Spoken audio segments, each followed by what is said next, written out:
The lord. దేవునికి మహిమ కలుగును గాక. వీక్షిస్తున్న మీ అందరికీ ప్రభు యేసు నామములో శుభాలు. మరి వాక్య ధ్యానంలోనికి వెళ్దామా? రాజులు 2వ గ్రంథము 4వ అధ్యాయము 8వ మరి వాక్యం నుంచి చూసుకుంటే ఇక్కడ ఒక వ్యక్తి ఉన్నారు. ఆ వ్యక్తిని గురించి మనం ధ్యానిద్దాం. మరి ఎన్ని శ్రమలు ఎన్ని కష్టాలు వచ్చినా మరి ప్రభువులో దేవునిలో యెహోవా యందే ఆమె ఎంతగా నిలవబడిందో మనము కూడా మన జీవితంలో కష్టాలు వచ్చినా మరి కృంగిపోకూడదు, నష్టాలు వచ్చినా కృంగిపోకూడదు, బాధలు వచ్చినా కృంగిపోకూడదు. అన్నిటి యందు మనము నిలవబడగలగాలి.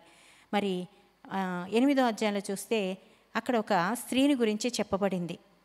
ఒకసారి ఎలీషా గారు ప్రయాణమే వెళ్తుంటే షునేమి పట్టణానికి వెళ్తే ఆ షునేమి పట్టణం అందు ఆమె గురించి ఒక చక్కటి మాట ప్రభువారు అంటే పరిశుద్ధాత్మ దేవుడు చక్కగా వ్రాయించాడు. ఒక గనురాలైన స్త్రీ అక్కడ ఉండెను అని. ఆమె మంచి వ్యక్తిగా మనకి చూపింపబడుతుంది. గనురాలు అంటే అక్కడ ధనము మరి బలము లేకపోతే ఇంకేంటో అని కాదు. ఆమెలో ఉన్న సుగుణాలు, ఆమెలో ఉన్న లక్షణాలు, ఆమె మంచి లక్షణాలు. డబ్బుంటే అందరినీ గనులు అని మనం పిలవం కదా. డబ్బున్న వాళ్ళందరినీ వాళ్ళు గనులండి, వాళ్ళు మహాగనులండి అని పిలుస్తామా? కాదు కదా. అంటే గనులు అంటే ఆమె గనురాలు అందంటే ఆమె ఎంత ఆధిక్యత దేవుడిచ్చాడో చూడండి. అది ఆస్తిలో అవ్వచ్చు, అంతస్తులో అవ్వచ్చు, గుణములో అవ్వచ్చు, ఏదైనా మరి పరిశుద్ధాత్మ దేవుడు ఎంత చక్కగా రాయించాడో. ఒకరోజు ఎలీషా గారు అలా వెళ్తున్నప్పుడు ఆమె మా దైవజనుడిని పిలిచి ఆ ఇంట్లో రమ్మని ఆహ్వానించుకొని ఆయనకి చక్కటి ఆతిథ్యాన్ని ఇచ్చిందంట. బలవంతం చేసిందంట, వచ్చి అయ్యా మా ఇంట ఉండి భోజనం చేయండి అని. ఆయన ఆ ఇంట భోజనం చేసినప్పుడు అంటుంది కదా, మీరు వచ్చినప్పుడల్లా ఇక్కడకు వచ్చి వెళుతూ భోజనం చేసి వెళ్తూ ఉండండి, ఆతిథ్యం తీసుకొని వెళ్ళండి. ఎంత ఆతిథ్యం ఇవ్వడం అంటే ఎంత ఘనతో చూడండి, ఎంత సంతోషమో. అది అందరూ చేయలేని పని. అది అందరూ దైవజనుల్ని పిలిచి లేకపోతే ఎవరికైనా చక్కగా వారికి సొంతంగా ఇష్టపడిన వాళ్ళకి, గొప్ప గొప్ప వాళ్ళకి, డబ్బున్న వాళ్ళకి చాలామంది ఆతిథ్యం ఇస్తారు. అది కాదు ఇక్కడ. దైవజనుడు వచ్చినప్పుడు ఆ దైవజనుడి వల్ల నాకు క్షేమము అని నమ్మింది. ఎలీషా గారి వల్ల, ఆ దైవజనుడి వల్ల నా కుటుంబానికి క్షేమము, ఆయన వస్తే మా ఇంట్లో సంతోషం ఉంటుందని నమ్మింది. ఏమీ ఆశించలే ఆమె. ఆయన పిలిచి ఆతిథ్యం ఇచ్చింది. అందుకనే హెబ్రీ పత్రిక 13వ అధ్యాయంలో ఉంది, ఆతిథ్యం ఇవ్వక మరొకడి. మీరు ఆతిథ్యం ఇచ్చింది మీకు తెలియకనే దేవదూతలకు ఆతిథ్యం ఇచ్చినట్టు అని దేవుని వాక్యం సెలవిస్తుంది.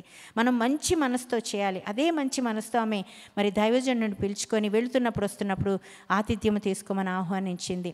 మరి ఆయన వచ్చి వెళుతూ భోజనం చేస్తూ ఉంటే కుర్చీలో కూర్చొని భోజనం చేసిన తర్వాత ఇలా కునుకుపాట్లు పడుతుంటే చూసింది.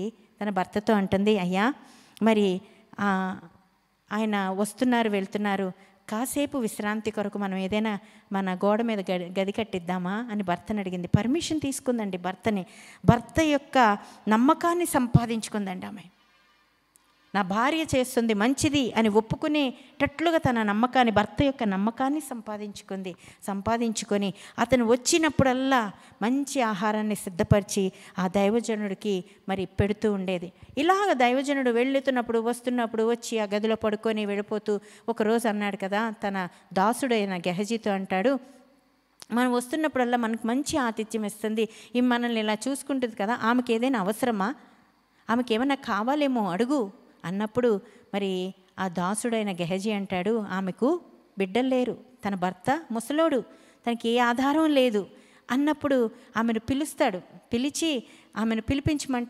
ఆమె వచ్చి నిలవబడుతుందండి గుమ్మం దగ్గర. ఎంత నమ్రత కలిగిందో. ఏంటండి చెప్పండి, ఈరోజు పాస్టర్ గారు అమ్మ మీతో మాట్లాడాలంటే చెప్పండి ఏంటి అని పాస్టర్ గారు నిలవబడుంటే ముందు కూర్చుండిపోయే వాళ్ళు చాలామంది ఉంటారు. కూర్చొని చెప్పండి ఏంటి పాస్టర్ గారు ఎందుకండి పిలిచారంట అని అంటారు. కానీ మీరు చూడండి నమ్రత, ఎంత వినయమో, ఎంత విధేయతో గుమ్మం దగ్గర నిలవబడి దాసుడు ఏం చెప్తాడా అని ఎదురు చూసిందంట. ఆమె అంటున్నాడు కదా, నీకేం కావాలి అన్నప్పుడు ఆమె అంటది కదా, నాకేమొద్దయ్యా, నేను నా స్వజనులతో నేను క్షేమంగా సమృద్ధిలో ఉన్నాను, నాకేమొద్దు. ఎంత చక్కగా అందో, నాకేం అవసరం లేదండి అని అనలా.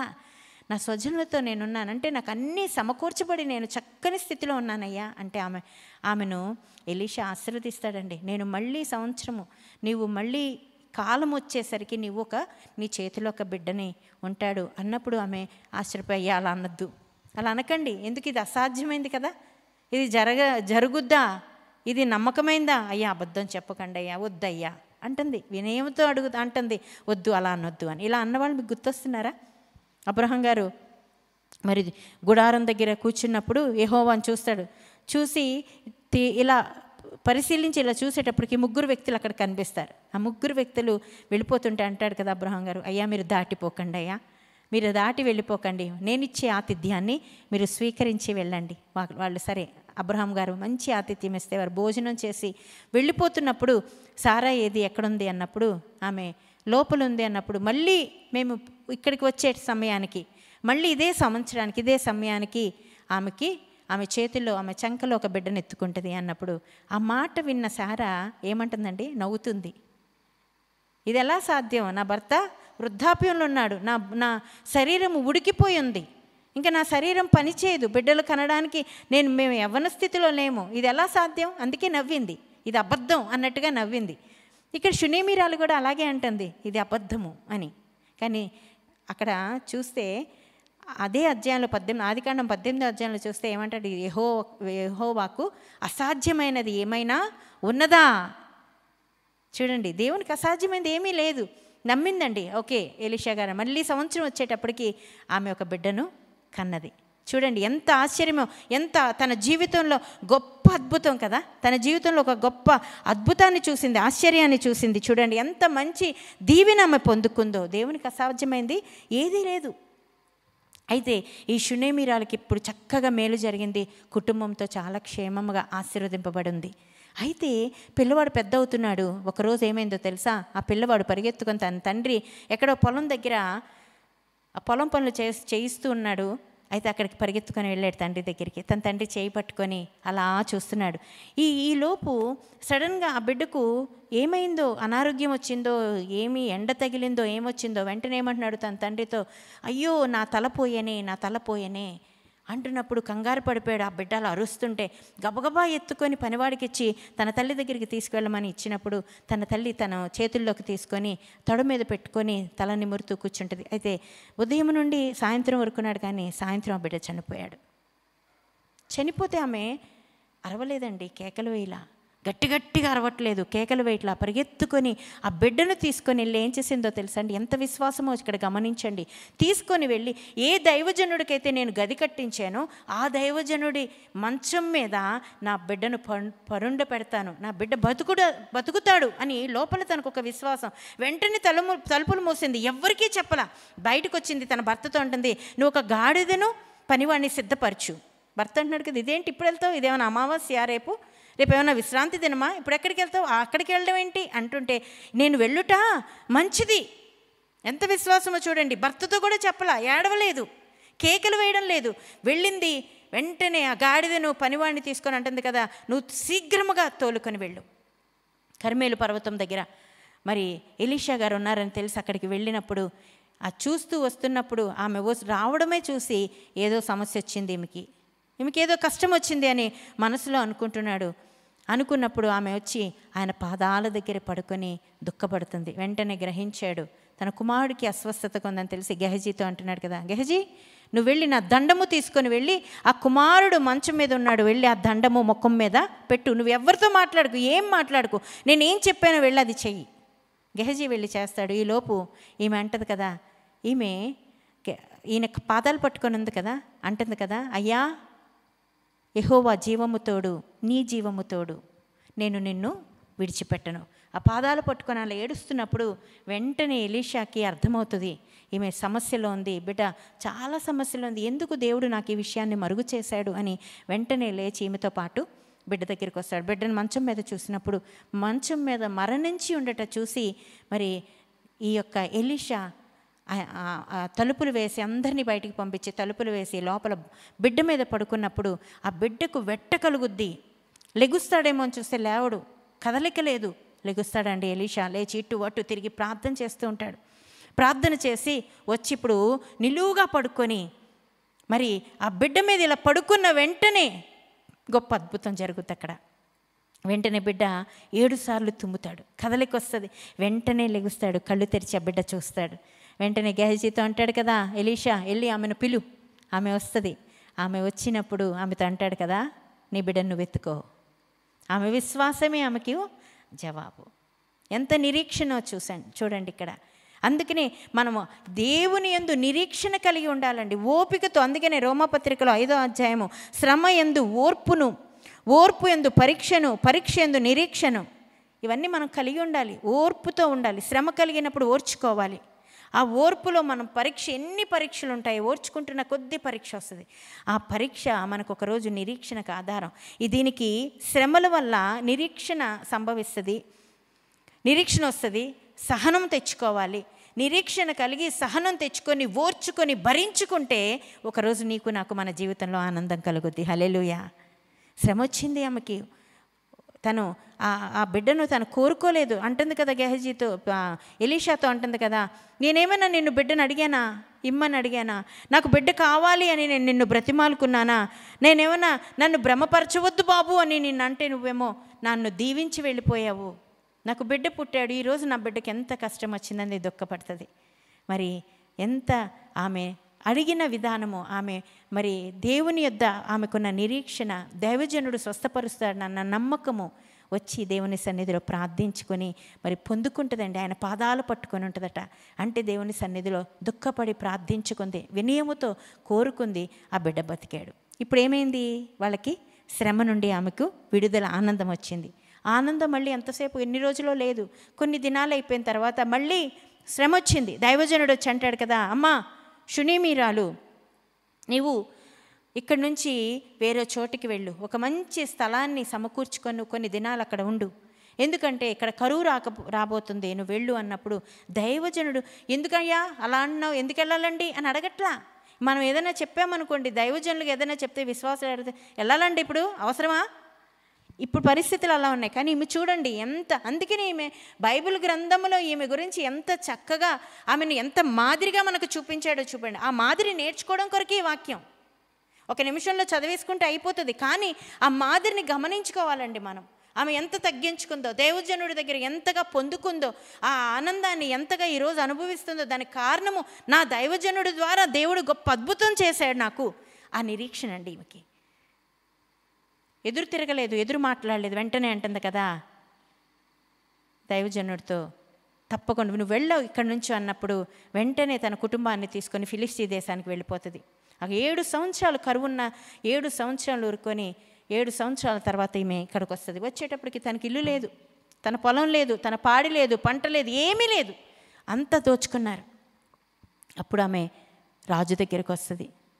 రాజు దగ్గరికి వచ్చి విషయం చెప్దాం అనుకుని నిలవబడుతున్నప్పుడు అంతలో రాజు ఏం చేస్తాడంటే ఈ గెహజీని పిలుస్తాడు. గెహజీ ఒకసారి రా, ఏంటి ఎలీషా గారు ఇన్ని అద్భుతాలు చేస్తున్నారంట, ఎన్నో ఆశ్చర్యకార్యాలు చేసేస్తున్నారంట, మనుషులు బతికించేస్తున్నారంట, స్వస్థపరిచేస్తున్నాడంట, ఈ లేని వాళ్ళకి ఏవేవో సహాయాలు చేసేస్తున్నాడంట, మరి ఏంటి అని అడిగేటప్పుడు గెహజీ అంటాడు కదా, అవును చాలా అద్భుతాలు చేస్తున్నాడు ఆయన ఎలీషా, దేవుని నామంలో దేవుని పేరట ఏం జరిగినా అవి జరిగిపోతున్నాయి.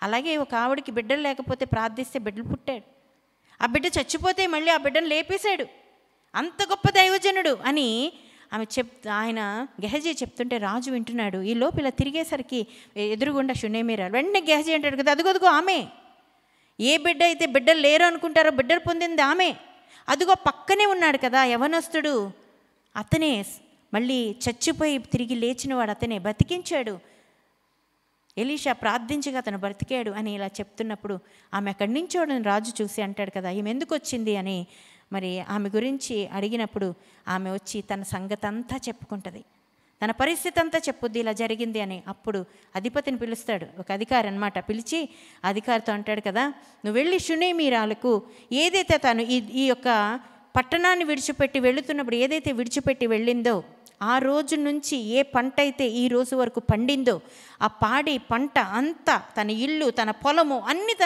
తనకి స్వాధీనపరచండి, తన చేతికి ఇవ్వండి అని ఆజ్ఞాపిస్తాడు. ఎందుకు పొందుకుందో తెలుసండి? తన వినయము, తన విధేయత, తన నిరీక్షణ, తన యొక్క విశ్వాసము, ఇవన్నీ ఆమెలో పెట్టుకొని ఎన్ని శ్రమలు వస్తున్నా నా దైవజనుడు ఉన్నాడు, నా దేవుడు ఉన్నాడు అనే ఒక నిరీక్షణ కలిగి ఉందండి. ఇది జరిగిపోయింది, ఇలా అయిపోయింది అని ఆమె కృంగిపోలేదట, కృంగిపోయి వెనక తిరిగి వెళ్ళిపోలేదంట. నిజంగా ఎన్ని గొప్ప ఆశ్చర్య కార్యాలను ఆమె పొందుకుందో చూడండి. బిడ్డ లేనప్పుడు ఆమెకున్న ఆ లక్షణాలు ఎంత బాగా చూపించబడ్డాయి. నేను ఒక షునేమీరాలను, నేను ఒక గనురాలను, నేను డబ్బున్న దాన్ని అని ఎక్కడ ఆమె గర్వించలేదట. రెండోది, దైవజనుడు పిలిచి ఆతిథ్యం ఇచ్చిందంట. నీ దైవజనుడిని, నిన్ను నడిపిస్తున్న సేవకుల్ని పిలిచి నువ్వు భోజనం పెట్టుకో, నీ కుటుంబాన్ని ఒక్కసారి నా ఇంటికి రండి అయ్యా, మా ఇంటికి వచ్చి ప్రార్థించండి, నాకు కలిగిన, మీకు ఏది కలిగి ఉంటే అదే పెట్టండి, మీకు కలిగి టీ ఇవ్వగలిగితే టీ ఇవ్వండి, కానీ ఆయన పాదం పెట్టిన ఇంటిలో మీకు ఆశీర్వాదం. ఆయన పిలుచుకొని దైవజనుడిని పిలిచి ఆతిథ్యం ఇచ్చిందంట. అందుకనే అన్నాడు, హెబ్రీ పత్రిక 13వ అధ్యాయంలో ఏమన్నాడండి, 2-3 వాక్యాల్లో ఉంటుంది కదా, ఆతిథ్యం ఇవ్వట మర్చిపోకండి, ఆతిథ్యం ఇవ్వట దేవుని దూతలకు ఇచ్చినట్టంట. దేవదూతలకి మనం తెలియకనే దేవదూతలకు ఆతిథ్యం ఇచ్చినట్టంట. మరి అంతగా దేవుని వాక్యము సెలవిస్తున్నప్పుడు మనం అది చేస్తే, షునేమీరాలు ఎన్ని ఆశీర్వాదాలు పొందిందండి. పోగొట్టుకుంది, తను ముందు బిడ్డను పొందుకుంది, తర్వాత దైవజనుడు నీకేం కావాలి అని అన్నప్పుడు నేను అన్నిట్లో సమృద్ధిలో ఉన్నాను అంది. అయితే నీకు కొదువు ఉంది కదా, ఆ కొదువును బట్టి నేను నీ కొరకు ప్రార్థిస్తాను, నిన్ను ఆశీర్వదిస్తాను అని ఆశీర్వదించినప్పుడు తను ఒక బిడ్డను కలిగి ఉంది, బిడ్డను పొందుకుంది. కొన్ని రోజుల తర్వాత ఆ బిడ్డ చనిపోయినప్పుడు ఆమె కేకలు వేయలేదంట, అరవలేదంట, దైవజనుడిని నమ్మింది. నా దైవజనుడు నా ఇంటికి వస్తే నా కుమారుడు బ్రతుకుతాడని పరిగెత్తుకొని వెళ్ళి ఆయన పాదాలు పట్టుకొని మరి తన సంగతంతా చెప్పుకున్నప్పుడు దైవజనుడు వచ్చాడు. ఊరుకోలేదండి, దేవుని యందు ఎంత విశ్వాసము. యెహోవా జీవముతోడు, నీ జీవముతోడు, నేను నిన్ను విడవను, నా యొద్దకు వచ్చి నా కుమారుని బ్రతికించమని అడిగినప్పుడు మరి దైవజనుడు వచ్చి ప్రార్థించి బిడ్డను బ్రతికిస్తాడు. వెంటనే ఆమె అతని పాదాలు పట్టుకొని మరి నమస్కరిస్తుంది. మరి శ్రమలో ఎక్కడ మరి వేదన, ఎన్ని కష్టాలు, ఎన్ని కరువులు వచ్చినా ఎక్కడ భయపడలేదు. దైవజనుడిని వెళ్ళి ఒక చోట ఉండు, ఎక్కడ ఉండమన్నప్పుడు 7 సంవత్సరాలు కరువు పూర్తయిన తర్వాత మళ్ళీ వచ్చి పోగొట్టుకున్నదంతా తిరిగి పొందుకుంది. ఎంత ఆశీర్వాదం, ఎంత ఓపిక, ఎంత సహనము. అందుకనే ఏదైతే మనం పోగొట్టుకుంటామో, ఏదైతే మనం శ్రమలో ఉంటామో, మనం నమ్మకము కలిగి ఉంటే, ఓర్పుతో, అరవకుండా, కేకలు వేయకుండా, ఓపికతో, సహనముతో ఉంటామో ఖచ్చితంగా దేవుని ఆశీర్వాదాలు పొందుతాం. పోగొట్టుకున్నదంతా తిరిగి ఇచ్చే దేవుడు, 2 ఇచ్చే దేవుడు మన దేవుడు. కనుక అలా పొందుకుందాం.